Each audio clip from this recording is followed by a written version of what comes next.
Assalomu alaykum va rahmatullohi va barakatuh. Birodarlar, bugungi videolikda biz Imom Abu Dovud, Imom Termiziyning ajoyib bir rivoyati haqida gaplashamiz. Demak, ushbu rivoyat bu namozni hech bo'lmasa umringda bir marta o'qi deb nomlanadi.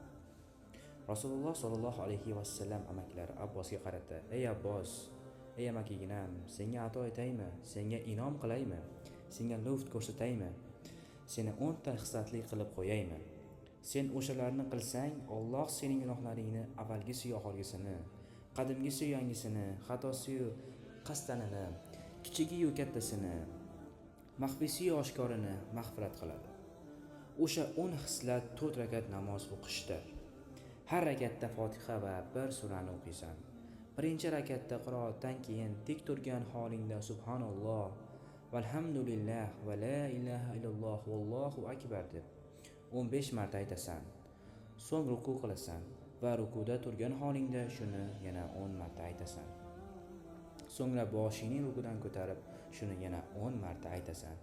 Keyin sajdaga yiqilasan va sajda qilgan holingda shuni yana 10 marta aytasan.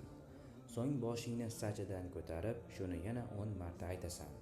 Keyin sajda qilib shuni yana 10 marta aytasan. So'ng boshingni ko'tarib o'tirib shuni yana 10 marta aytasan. Ana shu bir rakatda 75 tadir. 4 rakatda ham shunday qilasan. Agar bu namozni har kuni o'qiy olmasang, shunday qil. Har kuni shunday qila olmasang, har jumada bir marta o'qi. Agar uni ham qila olmasang, har oyda bir marta o'qi. Agar buni ham qila olmasang, har yili bir marta o'qi. Agar uni ham qila olmasang, umringda bir marta o'qi, dedilar Imom Abu Dovud, Imom Termiziy rivoyatida.